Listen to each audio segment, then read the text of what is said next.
and I will hand over to you, Rebecca, and we'll get started. Okay, thank you. Hi everybody. If you do want to turn your cameras on, that would be fab, because I do like to talk to people's faces, but I understand if you're actually in your pajamas, it's fine. What you can't see is what's below like my shoulder level. I've actually dressed up for you tonight, and I don't have my dressing gown on, so you know, we're doing well here. But I do have my glass of wine, which is compulsory when you have 3 children, and also especially tonight because the eldest child karate kicked the banister and actually broke it. So that's how our bedtime routine went tonight. Fantastic. Okay? So maybe you're doing better than me. Okay, so my name's Rebecca, and I am a mum of 3. I have 3 children, a 3-year-old, 6-year-old, and a 9-year-old. And I'm also a qualified holistic and gentle sleep coach. So I've been doing that now for about 8 years. And the reason that this is what I do is because of my first child. He was a dreadful sleeper. He used to wake like 12, 15 times a night, even if I bed shared with him. It was awful. It was depressing, and it ruled my life. And I wondered if I just made a massive mistake actually having children or a child. I tried to fix his sleep.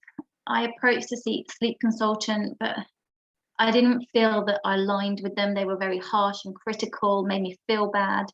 And I knew that it wouldn't work, so I decided to sort it out myself and made a great big mess of it. But in amongst all that, I did learn a lot about sleep, and I thought, well, do you know what? I think I might retrain and become a sleep coach.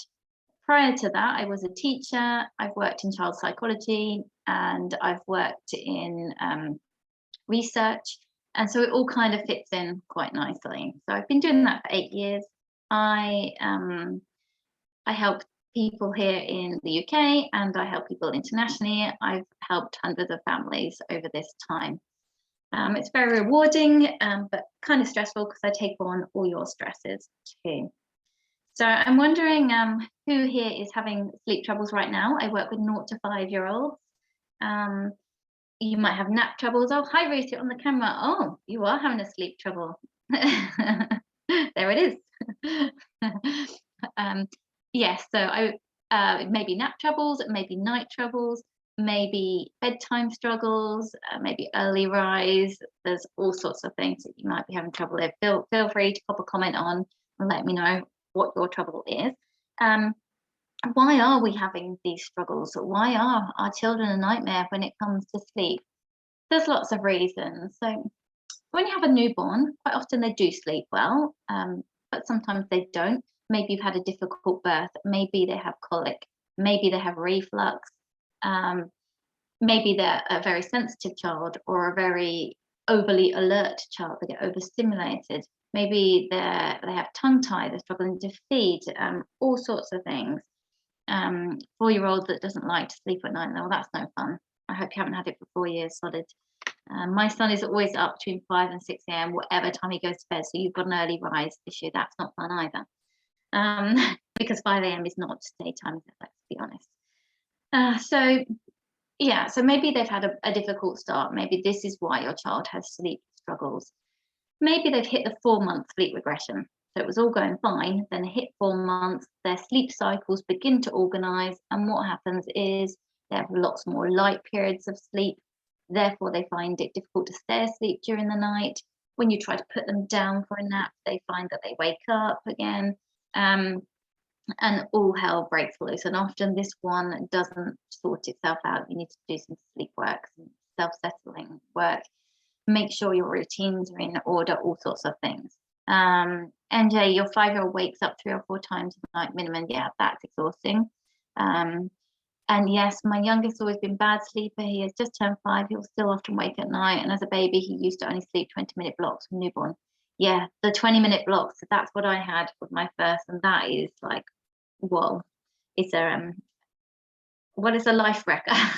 You can't function on that. So I'm with you all. I've been there. I know how you feel. I see you guys. So what else is happening with children's sleep? Well, we're kind of, when we want our children to sleep in the way that we want them to, we're actually battling against the instinct. So we need our children to sleep through the night ideally, because we have jobs to do, or we have other children to look after, or big houses to keep clean. We're supposed to look after our own physical health and go running or to the gym. We're supposed to set up apparently all these Pinterest worthy sensory activities for our kids and take them out to various clubs and stuff and keep up the Joneses. And it's a total nightmare. So we need as much sleep as possible. The world has gone kind of wild with it. But actually, children are not supposed to sleep like that. Human beings are not even supposed to sleep through the night. You're supposed to sleep in chunks. So we're already battling against that kind of body clock. Babies are supposed to have lots of light sleep, and children too. Lots of light periods of sleep. It's supposed to keep them safe. So if something's wrong, then when they're in these little periods of light sleep, they will fully wake up. Like if they're overheated, or if they've been abandoned, or if some danger is occurring, a saber-toothed tiger. Think back to cavemen days. That's when our instinct, really played a part. But now babies are still designed that way, but it doesn't work with today's society. Also, babies and children used to have really simple lives, out with nature, continual routines every day, quite mundane. And now our lives are jam-packed and the sensory overload is real. And babies and children get very overstimulated. They have a massive fear of missing out. And of course, that all impacts on sleep. So if you're having troubles, then it's no wonder, to be honest. And then, of course, there's all the other things: illness, teething, emotional or physical traumas, regressions because of separation anxiety, or learning to walk or crawl, never ending. So yeah, it's a battle. So you want to fix your child's sleep, right? You're thinking, right, I need to sort this out. But what are you going to do about it? It's not actually that easy when it comes down to it. You may have already tried a million things and thought, well, I don't know what's wrong with my child, or what's wrong with me. Something's not right here, because so-and-so down the road, well, her child sleeps all night, and my friend, whoever, their child sleeps all night. What's going on here? Well, first of all, let me tell you what not to do. Stop comparing your child and your family with other people's. It's only going to make you miserable. And we all know that everybody fibs a little bit, particularly on social media. Everybody is at the very least portraying the best side of life and a little bit ignoring the problem areas. You'll find that lots of parents will say, my child sleeps through the night, and in brackets in their head is with 3 night feeds, okay? Or actually sleeping through the night is 5 hours. Did you know that? So if someone says that their child sleeps through the night, they may only be sleeping 5 hours. So don't compare yourself and your unique situation with other people's. When I work with families, we really investigate every single little piece of information to find out exactly what's going on. And then we look at the causes for the problems and create a plan that's completely bespoke, because that way you are working on your unique situation. So along with this, don't Dr. Google, because we all know when we Dr. Google, we come up with 3 million different responses. None of them are much use. You can never diagnose what's wrong with yourself. And well, you go for the worst case scenario if you're me. But Google is not going to help you. Asking on forums is not going to help you, because again, you're comparing your situation with other people's. Listening to your own parents or grandparents' advice is not going to help you, because what we do now and what we're advised to do now is not the same as what they did back in those days. There's a lot more gentle and responsive parenting now, so all of my work is holistic and gentle. And back then, there was a lot more control, cry it out. There's this one method, and all parents were advised to do it, and it was a lot clearer than it is now. So no Googling, no asking in forums, no comparing with your friends. Even if you buy a book, and sometimes I think about writing a book, a sleep book, but the trouble is it's not personalized. So you might pick up some tips and tricks, but without the whole package, the whole solution, what happens is you try something and you worry you've done it wrong. Or you try something and it doesn't work, and then you think, well, that can't work, I'll try this. Then you try that, then you try this. You go through your book, and before you know it, you have tried everything, but not really with a plan.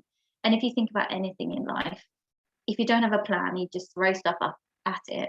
Unless you're very lucky, it tends not really to go that brilliantly. So what you need is a plan. And so here's your plan. And this is what I always do with every family I work with. So it's all bespoke, but this plan sort of holds firm for every family. The first part of your plan is to come and join me on my Facebook group, because I offer lots of tips and advice on there. We do topic of the week, Q&A sessions. There's a lovely group of, I think it's actually all mums. I don't think I've got any dads on there yet, but and we're also there to support each other, and I give away lots of freebies there and special offers and all of that. So join me on my Facebook group. I'll put the link in the messages, but it's Sleep Tight Baby, the hub. So that's plan number one. That's the easy bit. Right, so what happens next? So when I work on sleep, what I do is I work on what we call the foundations first. So in your head, you might be thinking, this is my problem, 5 night wakes, or this is my problem, early rise. What do I need to do when my child wakes up? What do I need to do early in the morning? But actually, it's a little bit backwards thinking. It's a bit like when you go to the doctors, if they didn't ask you or investigate what the problem was, they just gave you pills for the problem. It's a bit like trying to do that, and the pills won't necessarily work because they haven't necessarily got at the root cause of the problem. So foundations, this is all about the teeny little pieces that you put in place that help set up your child for good sleep, whether they're a baby, a toddler, or 5-year-old. It's always kind of the same in that it's these same elements within the foundations, although of course it's different depending on the age, exactly what you do. But if you don't set up these foundation bits, then when you come to work on the specific problem you're having, you haven't set your child up in the best way possible, which means you're more likely to fail. It means you're more likely to give up. It means your child is more likely to cry or push the boundaries against what you're trying to do. So foundations include, for example, nutrition. So if your baby is still having milk, then making sure they've got enough milk to sustain them, making sure the feeds are in the right places in the day, that kind of thing. If your baby's having solids, it's about looking at what they're eating, when they're eating, types of food that can help with sleep. We look at sleep environment. So a dark environment, I mean mega dark, trip over the crap on the floor type dark. Oh, sorry, Vosh, is your child still there? CRAP. And we look at white noise and how that can support sleep, obviously bedroom temperature, but also making sure your child has a good relationship with their bedroom, their sleep space, making sure they like it there, playing there during the day, make sure they feel secure in there, that kind of thing. We look at morning wake time, making sure you fix that in place, not having a big lie in because you had a really bad night the night before. Otherwise, it's going to kick everything off before you know it. Your whole routine's gone wonky, and you've now got a late bedtime, and there you are, a never-ending cycle of early rise. Making sure that you have your correct amount of naps, depending on the age of your child, lengths of naps, making sure they are in the right places, and making sure your child is not overtired or undertired by the time it comes to bedtime. So all these little pieces fit in place before you do anything else, in order to make it a fully holistic and gentle approach.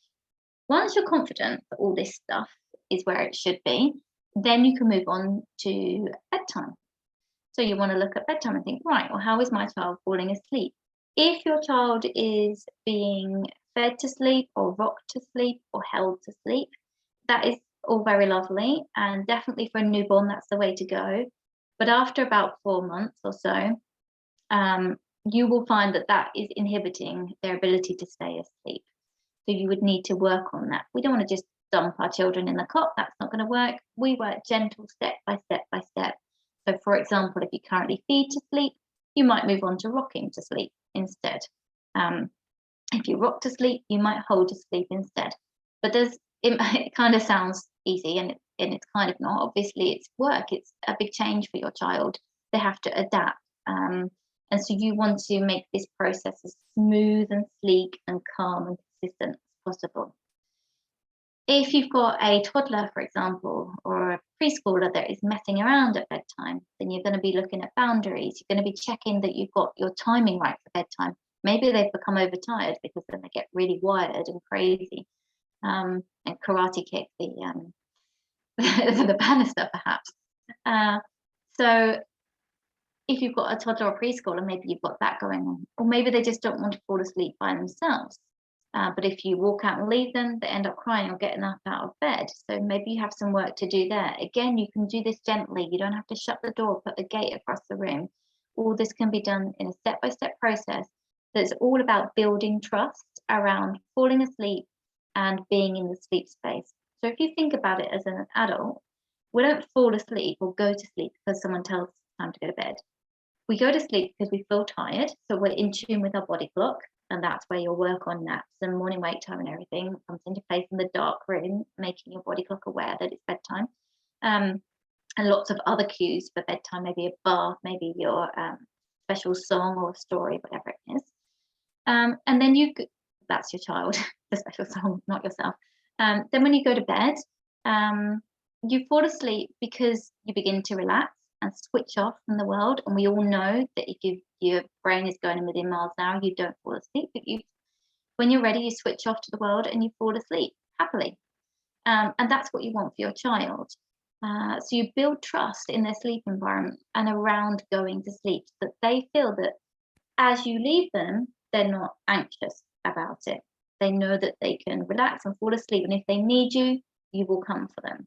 When there's this sense that if they need you, you won't come, that's when the anxiety builds up. And of course, then they can't fall asleep happily. So that'd be bedtime. Once you've dealt with bedtime, you've got a child that can fall asleep in their cot or in their bed, then if you're struggling with night wakes, most of those night wakes will usually disappear by themselves. If your child still needs to feed in the night, of course, those feeds should stay. Sometimes we get stuck with a couple of night wakes, and then you can work on those separately. It depends what's happening. It depends if you're still feeding, but your child doesn't really need to feed, or if your child needs to still for you to come in and touch them or bring them into your bed, those things. But ultimately, do the foundations and then do the bedtime, and I promise you that some of those night wakes, or most of those night wakes, will sort themselves out. And possibly even your early rise, if you've got everything else correct. And then, so you've done foundations, you do bedtime, then you do night wakes, and then you just tidy up anything that's left. So if you've got an early rise, there are lots of things you can do about that. If you've got naps that your child will only contact nap, you can then work on skills for independent naps if you want to, because you've already taught them at bedtime. So you see how it's like a step-by-step plan. And you're trying to get from here. So my camera's like really weirdly aligned, so I hope I'm showing this right. You're trying to get from here to here, and you can't do a big leap like this, because otherwise you've got all your stuff muddled up in the middle. You need to take these little steps, step by step by step. Imagine a big flow chart, and you will get to your goal, no doubt about it. Sometimes there are setbacks if your baby starts teething or whatever, you go on holiday, but you will get there, and you will teach your child skills that they can always come back to. So if they end up getting ill and you have to settle them with rocking again, let's say, or you have to stay in the room, that's absolutely fine and normal. But once they're better, you know they've got those skills that you've taught them, and you can quickly get back on track. So that's what you need to do. Join my group, stop Googling, and create a plan.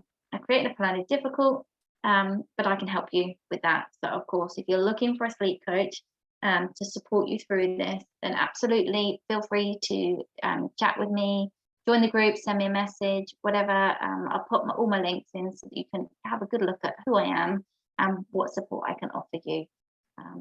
And yeah, any questions? Amazing, thank you. Okay. There's loads of kind of just, I think, like comments in the chat. So if you guys have got any questions for Rebecca, please do pop them in. I can start off because I had a couple before the session submitted, so I can go through those first if that's okay. And then it gives you guys that are on the call some time to have a think. And then if you've got anything you want to ask, just pop it in there. Someone has asked, what about children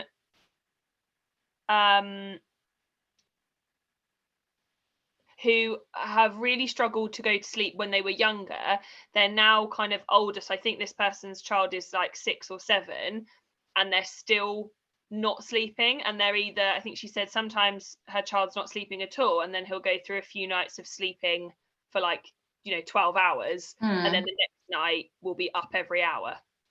Okay, so this is difficult because obviously that's a teeny little bit of information, and older children, so I do work up to 5, purely because when children get older, other things come into play, school issues, perhaps other emotional issues that are different for younger children. But if this child has been struggling with sleep their whole life, then it suggests that perhaps it can suggest a few things, many things, in fact. Perhaps they haven't developed sleep skills. Perhaps they don't have that good relationship with their sleep environment. Perhaps there's a nutrition issue. It's always worth investigating, if you're worried, investigating iron levels and magnesium levels, because they can put a real barrier to sleep. Always worth looking into that. Ruling out other sleep issues such as sleep apnea, other health related issues. Ruling out all those basic things first, so you don't have to worry about those. But yeah, maybe it is just an emotional well-being issue. Maybe it's to do with that child wanting their parent to stay with them, in which case it's to do with building up that trust again with the sleep space and teaching them some self-settling skills on a really gentle basis. And I like to do, I think it depends really on the age, but this is an older child. This is a good one for like a check and return, which isn't control crying. This is where you perhaps put your child to bed and you say to them, I'm going to pop and go for a wee. I'll be back in a minute to check on you. And you don't go for a wee at all. You just step out of the room and you kind of judge it, and you think to yourself, all right, I'll probably be about 30 seconds here before this child is going to get up and call for me. But you go back in before that actually happens. And you repeat this over and over and over until they've fallen asleep. And over the course of a few nights, you'll find you can leave the room for a longer period of time before you check back in. And then over the course of maybe like a week, they've fallen asleep by the time you come back to check on them. So that is a good technique, but you must have all those foundations in place. Otherwise, it's just not going to work. Your bedtime's too late or whatever. And the thing I was going to say, lots and lots of times parents will come to me and say, I don't understand. Sometimes my child sleeps really well.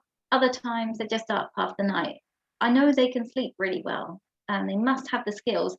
And it's kind of not actually true. It's a bit of a lie.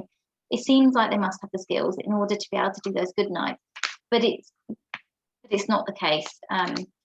If you've got inconsistency happening around bedtime and inconsistency in the night, then it's usually that they don't have those sleep skills. So I think perhaps you need to look at the sleep skills, and then you'll get the consistency. I hope that helps.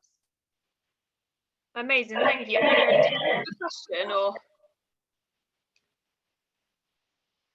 No, that's fine. Someone else has said, my 4-year-old is having night terrors that seem to be, they've started suddenly in the last 6 months. Do you have any advice kind of around that, like bad dreams, night terrors, kind of things like that are then seeming to prevent children sleeping? Okay.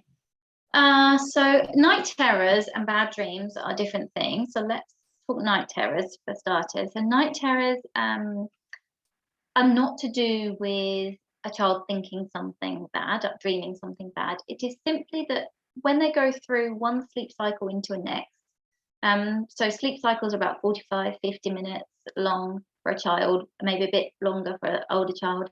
When they transition from one sleep cycle to the next, sometimes they can get stuck in between sleep cycles, and that is where you get a night terror. And so a night terror looks like, it's really horrible, is how it looks. Children go a bit wild, thrashing, screaming, might shout things like, Mummy, don't, for example, or you've got my leg, so, like terrible things that sound like they're being really tortured. They're often quite horrific to listen to. But if you go in there and try to help, they won't know you're there. So that is how you will definitely know it's a night terror. If you go to comfort them, you can speak, you can stand right in front of them, they can have their eyes open, but they have no awareness that you're there because they're not really awake. So if that's happening, all you need to do is stay with them to make sure that they don't hurt themselves, and wait it out. If you really feel like you need to stop it, you can pick them up and take them into a bright environment or outside into the cold, but you don't need to do that. and they won't remember it in the morning. So they're not traumatized by it at all. That's what a night terror is. That can be caused by overheating, overtiredness, and sometimes yellow food dye, which is a weird one. But sometimes you get that antibiotic medicine, it's yellow, that kind of thing, the yellow in there. But yeah, and 4 years, quite a common age for them, and they will just disappear by themselves. So if you're sure that your child isn't overtired or overheating and hasn't got yellow food dye in their diet, there's not much more you can do except wait it out. Sometimes you can stop it from happening by doing this thing called wake to sleep, which is where if a night terror happens at a certain time of night, and usually they usually happen within that kind of first period of the night, you can preempt it a bit and go in about half an hour before you that looks like a really large bottle of wine there. Just from the angle. It's not, it's a cider, it's not it's not that bad yet on Wednesday. So sometimes you can go in half an hour before you expect the night terror to happen. Just give your child a little jostle, just to wake them enough, not fully awake, otherwise that's a whole new level of problem, but enough to make them like roll over, and it can break the loop of this sleep cycle getting stuck thing. So it is worth trying. And that's about all you've got there.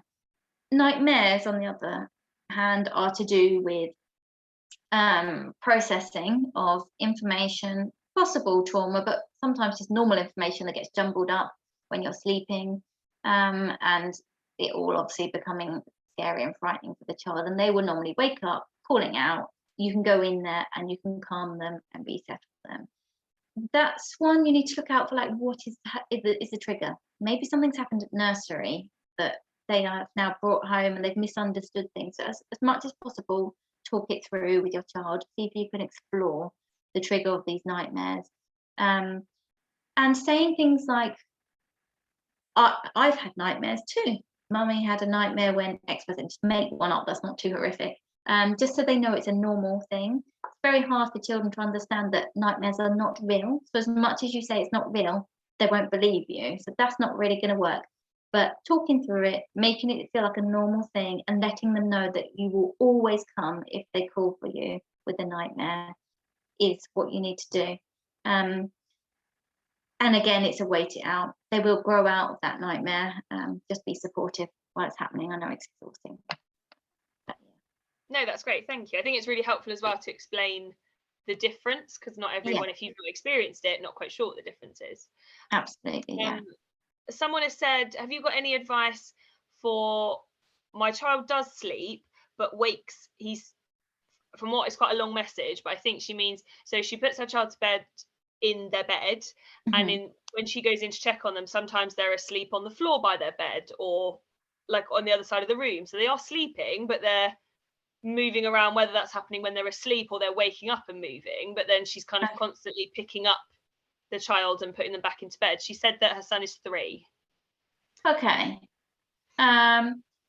So when it comes to beds as opposed to cots, I always recommend wait as long as possible, and that might be like 3.5. So it could be that he's just in a bed a little bit too early. It might have been she had to, maybe he was climbing out of the cot, I don't know. But when a child is put into bed before they're really ready, they have very little understanding of the boundaries, because obviously when you're in a cot, you've got physical boundaries.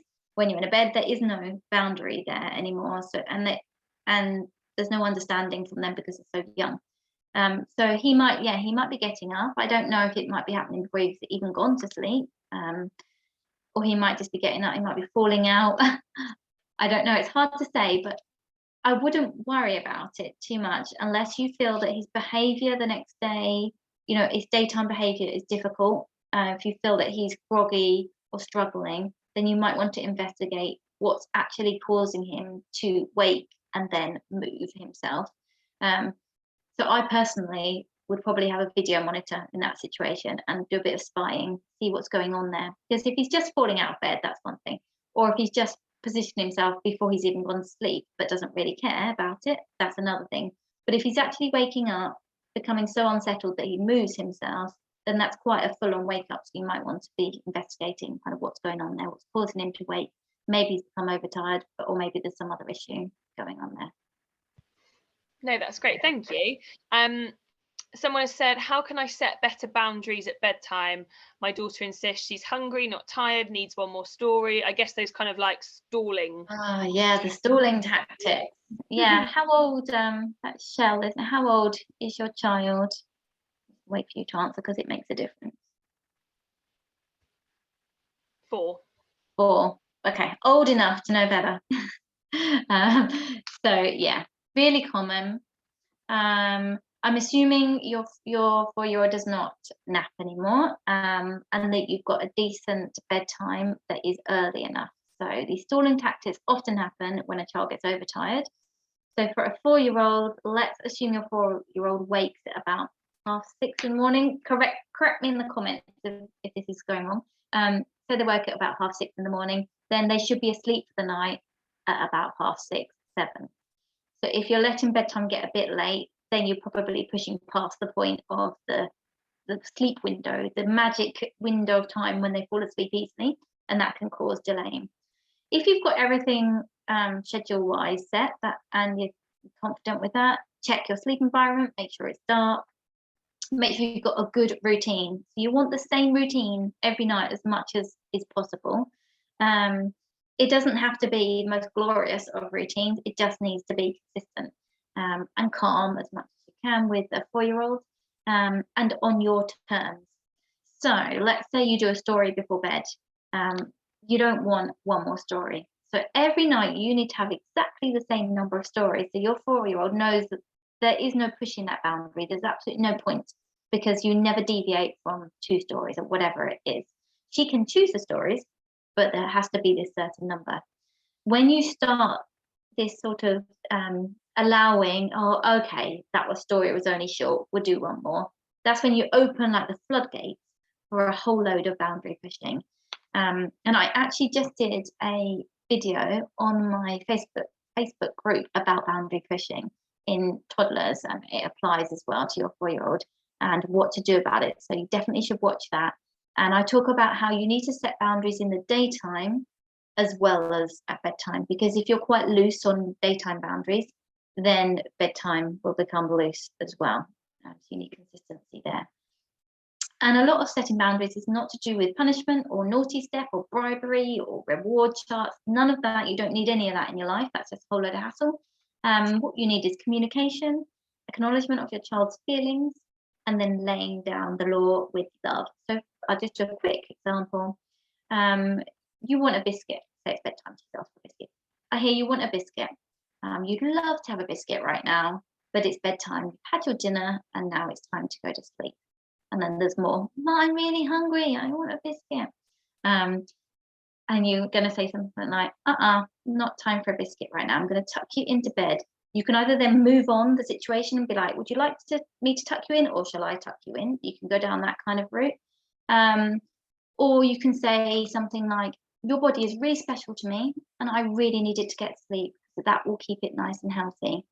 That is why you're not going to have any more biscuits and I'm going to tuck you in. And you hear how my voice is like quite firm, but I'm kind.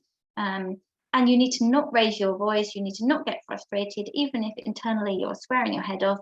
Outwardly, you're not interested in this situation. You're clearly seeing it's some other thing that your child has mentioned. You're not interested, and we're just moving on with bedtime.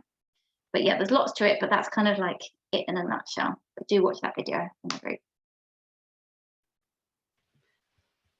That's great advice, thank you. And Chelsea said I'll check out that video, so thank you. Wendy said, my son needs sleep sounds played before going to sleep. Is this a bad habit to get into? No, if the sleep sounds help your child and you find that he sleeps well with them, then it's absolutely fine. The bad habits, if we want to call them those, but I'd rather not call them bad habits, because then it implies you did something wrong, which no parent has ever done anything wrong. None of it is your fault. None of this poor sleep is your fault at all. What you've done is loved your child, supported them, helped them to get the rest they need, probably put them well before your own needs, until you get to a point where actually it's not manageable anymore, or you think actually their behaviour is off now, they're not having enough sleep. So these are just sleep associations. And feeding to sleep is an association that you can't replicate all night long without doing yourself in. Whereas sleep sounds can easily be replicated all night long because it doesn't involve you. So it's not a problem. I prefer white noise, so like a static noise. And yeah, if your son needs it, put it on before he goes to sleep and keep it on all night. Definitely don't turn it off, because you want the noise in the room to be the same when he falls asleep as it is when he goes through those light periods of sleep during the night. Otherwise, he'll wake up. As he's older, you'll be able to just gradually turn it down or keep it for life. It's really not a problem. Again, I've got a video on white noise on my group. No, I love that. That's great. Thank you. And then I've got a question, says, how do I get my toddler to sleep past 5 a.m? Any advice welcome. He started going to 5:30 and she uses a grow clock. I used to have a grow clock. So he goes yellow at 6 a.m. He'll lie back down quietly until 6 a.m, but he's not asleep. Yeah, kind of tips for that. I have a 6-year-old and would also welcome tips on that, because I have not mastered that yet. Not mastered the. Okay, right. Let's start with Candice. Yeah, Candice child. How old is your child? Candice, I don't think you say it.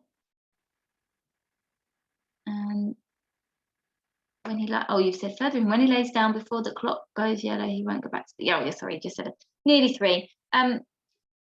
And he has a nap that's capped at 1 hour at about 12:30. And what time did you say bedtime was? He goes to bed between 7 and 8. So 3-year-old nap at about 12:30, 1:30, 2:30, 3:30, 4:30, 5:30, 6:30, 7:30. Right. So your bedtime is correct in terms of timing and your nap, but it is possible that he doesn't need the nap anymore because of his age. So that is one thing to consider. So you can't really make bedtime any later. You've got the right sort of gap there, but often around this age, a child needs to drop their nap. So that is worth considering, because what happens is the nap sleep can rob the nighttime sleep. So it could happen that if you drop the nap, you're able to either bring bedtime earlier and then he ends up with more nighttime sleep, or do the opposite way around and the early rise will become later. And then you say he goes to bed between 7:30 and 8. And what time does he wake up? Looking back, start to get 5:30. Still wakes 5:30. Yeah. So a bedtime of 7. Sleep overnight could be 12 hours. That'd be amazing. But normal sleep overnight for a child is between, and a baby, not a newborn, but anyway, between 10 and 12 hours. So if he goes to bed at 7, then a morning wake time of 5 could actually be his total night sleep that he needs. In which case, I would totally recommend dropping that nap to try to shove some of that nap time into his night time. If none of that makes any difference, then yeah, it's going to be your bedtime settling skills that you need to work on. I think you said you're not there with that now. But I would do the easy things first, which are dropping the nap. Yeah, and seeing if that adds in more night's sleep. And yours is 6 years. Yeah, my son has never been a sleeper. So he didn't sleep through the night till he was nearly 4. He doesn't seem to ever need very much sleep. He's not grumpy about it. He's quite happy. Yeah. But he is like, and he wakes up in the morning bright as a button, ready for the day, but just wakes up incredibly early. And what time does he go to bed? I try and get him down like 7:30. It's a bit later at the moment because it's hot and no one can sleep. But again, he never wants to go. It almost doesn't matter. I can put him to bed at 6 o'clock in the evening. He'll still wake up at 5:30 in the morning. I can put him to bed at 9 o'clock at night and he'll still wake up at 5:30 in the morning. So some children are naturally early risers, and the same that adults, you're either a night owl or an early bird, or whatever they call it. Or if you're me, you're like neither, basically. You just need loads of sleep. It's unfortunate as a parent. But yeah, some children are early risers, and no matter what you try and do, you cannot fight it. And so all you can really do is try to bring bedtime earlier if you feel your child is not getting enough night's sleep. But if he's getting 10 hours, then that just might be all he needs. Blackout blinds, that's the other thing, because obviously it's really light at the moment. Blackout blinds help you fall asleep and also stay asleep when it's light at like 3:30 a.m. But yeah, that might just be his rhythm, I'm afraid. I know, and I'm like you. I'm not a night owl. I'm not a morning. I'm at the end of the day and just want to go to sleep. I know. Hard times. I know. Ruth said, how can I help with what appears to be emotional? Both of mine wake and are quite emotional. They need me and need a lot of cuddles. 4-year-old has started more since the transition to school. Oh, it's just jumped. Hang on. So I'm not too worried about that. But the 2-year-old needs a lot of cuddling. Wants them to sleep better, but don't want to then not give them the attention they need. Okay. So 2-year-olds are quite emotional, to be fair. Children have peaks in separation anxiety, usually at 18 months to 2.5, 3. So it could be that is happening for her, or she just may be a particularly emotional child, or maybe it runs in the family. Absolutely give your children as much support and comfort as you can during the day. Never get into your mind that a clingy child needs to be left to it to develop independence. The absolute opposite. So if your child needs support, then give them the support, and the more closeness you can give them, the more secure they will feel, and the less likely to then need support in the future. See what I mean? So and a clingy child is also a really well attached child, so it means that you've done a great job as a mum. So that is excellent. But what I guess you don't want is in the middle of the night needing more cuddles. So I mean, this is a big question, and you'd need to look at all those foundations that I've already talked about. But if she's not falling asleep by herself, then that's what you need to work on. But absolutely, there's no need for any cry out. Or sometimes you read things where if your child is crying at bedtime, you can stay there but not give them eye contact. Well, that is a whole load of rubbish. So you don't need to do any of that.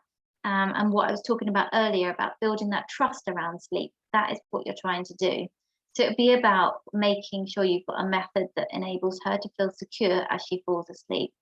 Something like a gradual retreat method is quite good, where you gradually kind of move away from the sleep space. You can just Google that. That's just an actual sleep training method, gradual retreat. But you need to make sure everything else is in place first. You need a one-on-one. It's what's going on here. It's all a lot easier with a one-on-one, trust me. But yeah, if you've also got a late night, then she's going to be overtired and then more emotional. So you then need to work on getting that bedtime earlier. If she's a 2-year-old, maybe it's her nap schedule, maybe it's your bedtime routine. It could be a whole host of things that need investigating to see what's going on there. Sorry, that's like a half of an answer. Apologies. No, it's fine. I get these questions that it's really hard with the limited kind of information you've got, but your advice is fantastic. I think probably a really nice question to kind of end on is Michelle said, are there any gadgets in particular? She's kind of asked about white noise, but I guess anything at all you'd really recommend, like kind of resources, gadgets. Yeah. Okay. So white noise, I personally use an old half-broken phone that just has a white noise app on it. You can download one for free. That is the simplest solution if you've got some old thing that does that. You don't need to spend a fortune, it's pointless. But otherwise, if you do want to buy something, then just make sure it is something that stays on all night. So lots of these things are designed to go off and then they start again when your baby cries. Well, it's already too late then. So don't be tempted into these Shaun the Sheep type things. So something that stays on all night. And that's why I dislike this old phone or an iPad or any old thing like that. Make sure if you are using a device like that has Wi-Fi connection and things, put it on flight mode just because of the harmful rays. We don't need those in the nursery. But yeah, don't go spending your money on things like that.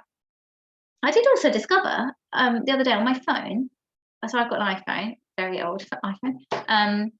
You can, there's white noise already on it. So if you go into your settings, it's on the accessibility bit. there's this thing that, yeah, I can't exactly remember exactly where it is, but it's white noise. I think it's to block out. It's for people with hearing difficulties, things like that. It's to block out other noises to help them hear, whatever it is, an accessibility thing. But you can actually then put it on your phone. So now on my I don't know if you can you see a little ear down here? Yeah.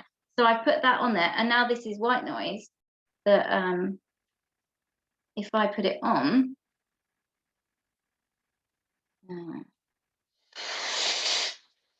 that's the sound I like.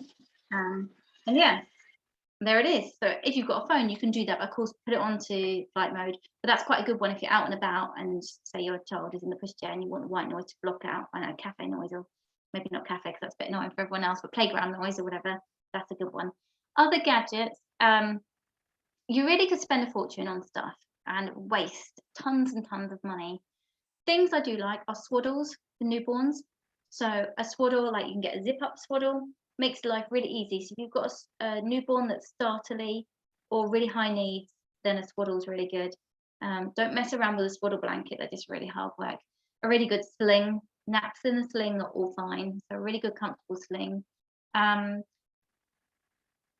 If you've got a child that relies on a dummy but can't put the dummy back in yet, I really like something called the Sleepy Top Bunny. Not suitable for newborns, obviously, because suffocation, but it's a little tiny bunny, and you can attach dummies to it, and then they find it much easier to pick up and replace. So a baby can normally replace their dummy at around about 9 months, but with Sleepy Top, more like 7 months. So that gives you a little bit of extra peace at night time. What else? A million sleep bags, sleep sacks.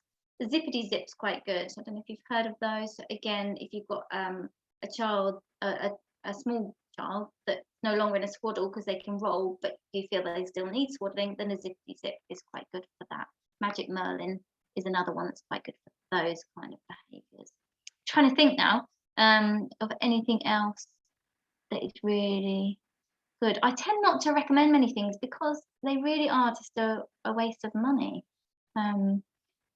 And you can do this thing where you go on Amazon in the middle of the night because your child's awake, and before you know it, you've purchased like £100 worth of God knows what, thinking this has got to fix my child's sleep. I remember I did it with my first child, buying like special sensory lights. Like you can buy special light bulbs and things, totally unnecessary. If you need a night light, buy a small plug-in night light that is orange in colour, not blue.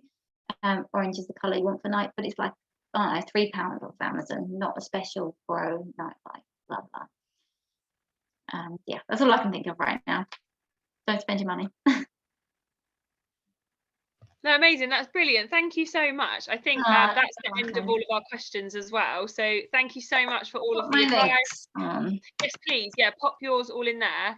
I definitely think your Facebook group sounds brilliant, with kind of videos and yeah, it's really good in there, because I got really annoyed with my Facebook page because people couldn't see what I was doing, and I get kind of annoyed with Instagram because there's so much singing and dancing all over Instagram right now that's not me, and so I can't keep up with it. So I was like, right, I'm going to start this group, and then the people that want support can be there, and it attracts people who are like me, so normal human beings that, you know, with normal parent struggles, that are overwhelmed, that are frustrated, that want gentle sleep. So sorry, I can't seem to type and talk.